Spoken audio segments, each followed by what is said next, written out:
大家好，我是远熙。大家看我的状态是不是比昨天晚上的时候强太多了？实在不行了，刚才一直打喷嚏，还流鼻涕，嗓子还痒，看我眼睛都红了。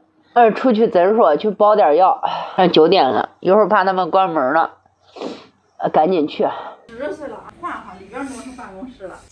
他昨天晚上好像受凉了，现在这一盒加上这几片还有这9包药，一共花了49块钱。昨天晚上快9点的时候，我就鼻子一直痒，一直打喷嚏，还有嗓子也疼，光想咳嗽。我想我实在忍不住了，我就去门口诊所包了点药。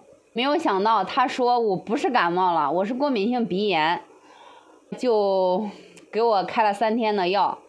昨天晚上吃了1顿，今天早上跟中午吃了1顿，现在相当于吃了3顿了，都已经好了。但是他给我开了3天了，我也不能不吃。我在想，我这药要不要全部给他吃掉？反正我感觉已经好了，今天都没有那些症状了，再吃点巩固一下吧。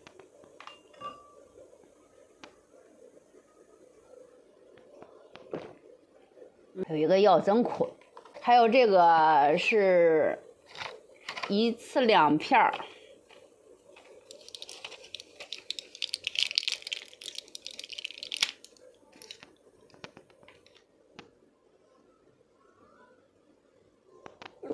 真苦呀！除了这个之外，还有2个，这一个是光晚上吃1个都行了，这一个也是光晚上吃2个，一块给它吃掉算了，反正都是要苦一下。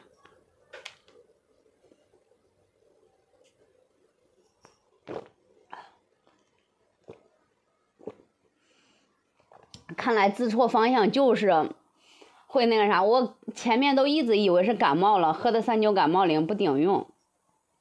原来是鼻炎，我以前都没有犯过，不知道今年为啥，现在空气中有什么飘的有什么东西过敏了还是怎么回事，老是打喷嚏。